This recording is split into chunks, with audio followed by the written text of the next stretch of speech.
नमस्कार किसान भाइयों, स्वागत है आपका अपने YouTube चैनल आओ करें आधुनिक खेती में। तो देखिए किसान साथियों, धान रोपाई की शुरुआत हो चुकी है और बहुत से किसान भाई धान की खेती भी करते हैं। तो यदि आप भी धान की खेती करते हैं तो आज की यह वीडियो आपके लिए बहुत ही महत्वपूर्ण होने वाली है। तो किसान भाइयों, जैसा कि हम सभी जानते हैं, धान रोपाई दो तरीके से की जाती है। एक तो बहुत से किसान भाई सीडल के माध्यम से भी धान की बुवाई करने लगे हैं और दूसरी विधि जो होती है उसमें खेत को पहले तैयार किया जाता है। खेत को मचाकर तैयार करके फिर मजदूरों द्वारा धान की रोपाई की जाती है।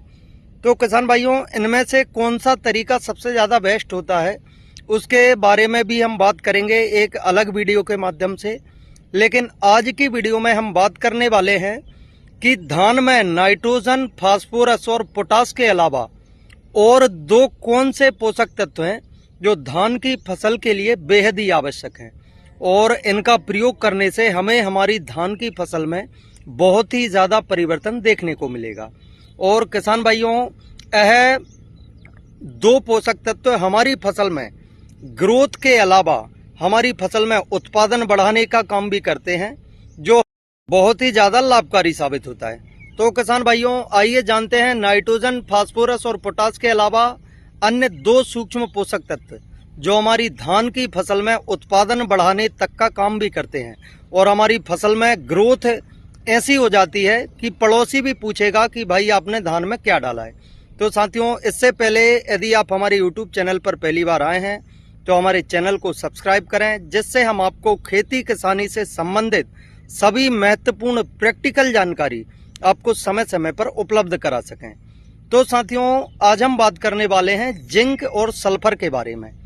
तो किसान साथियों, नाइट्रोजन, फास्फोरस और पोटास के अलावा जिंक और सल्फर दो ऐसे महत्वपूर्ण पोषक तत्व हैं जो हमारी धान की फसल में बहुत ही ज्यादा लाभकारी साबित होते हैं। इससे हमारी फसल में फुटाव भी बहुत तेज गति से होता है और हमें उत्पादन भी कुछ अलग ही मिलता है। किसान भाइयों, तो देखिए, जिंक दो प्रकार की आती है। एक आती है चिलेटेड फॉर्म में एडीटीए जो 12% होती है और एक आती है 33% वाली जिंक। अब इसमें से आपको कौन सी जिंक का प्रयोग करना है हम उसके बारे में जानते हैं। किसान भाइयों, यदि आप यूरिया डीएपी के साथ मिक्स करके डालना चाहते हैं तो आपके लिए चिलेटेड 12% वाली जिंक बहुत ही ज्यादा महत्वपूर्ण है, क्योंकि यह आपके डीएपी के साथ भी मिलकर डल जाती है। और दूसरी जो होती है 33% वाली जिंक, जो आप किसी भी कंपनी की ले सकते हैं, क्रिस्टल की तलवार नाम से आती है। तो 33% वाली जिंक को आप सिर्फ यूरिया के साथ ही प्रयोग करें, डीएपी के साथ इसका कॉम्बिनेशन नहीं होता है। तो साथियों, उसके बाद हम जानते हैं सल्फर। सल्फर भी दो प्रकार की आती है। एक आती है 80% और दूसरी आती है 90%। दोनों तो सल्फर पाउडर फॉर्म में आती हैं, उसके साथ ही एक सल्फर आती है वेंटोनाइट सल्फर। अब इसमें आपके लिए सबसे ज्यादा महत्वपूर्ण कौन सी सल्फर होती है तो हम उसके बारे में जानते हैं।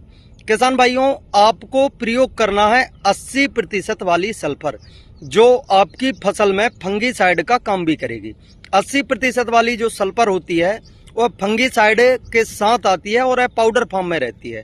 तो आपको 80% वाली सल्फर का प्रयोग करना है। आप किसी भी अच्छी कंपनी की लेकर अपने खेत में प्रयोग कर सकते हैं। यह दो महत्वपूर्ण ऐसे पोषक तत्व हैं जिंक और सल्फर, जो आपकी धान की फसल में फुटाव से लेकर उत्पादन बढ़ाने तक में सहायक हैं। तो किसान भाइयों, आइए अब जानते हैं कि आपको इन दोनों तत्वों की मात्रा कितनी रखनी है उसके बारे में। तो साथियों, यदि आप चिलेटेड जो जिंक है उसका प्रयोग यदि आप कर रहे हैं तो उससे आपको लेना है 500 ग्राम प्रति एकड़ के हिसाब से। जो तलवार जिंक भी ले सकते हैं आप क्रिस्टल की, तो उसे भी आपको 500 ग्राम प्रति एकड़ के हिसाब से अपने खेत में प्रयोग करना है। और यदि आप 33% वाली जिंक का प्रयोग करना चाहते हैं तो उसे आपको 3 से 4 किलो प्रति एकड़ के हिसाब से अपने खेत में प्रयोग करना है। अब बात करें हम सल्फर की, तो सल्फर का डोज लेना है आपको 2.5 से 3 किलो प्रति एकड़। तो किसान भाइयों, यदि आप भी अपनी धान की फसल में एक अच्छा उत्पादन चाहते हैं, अच्छी ग्रोथ चाहते हैं, तो इन दोनों पोषक तत्वों का प्रयोग अपने खेत में जरूर करें। आज की वीडियो में इतना ही। जानकारी अच्छी लगे तो वीडियो को लाइक और अपने अन्य किसान साथियों के साथ शेयर करें। धन्यवाद। जय श्री राम।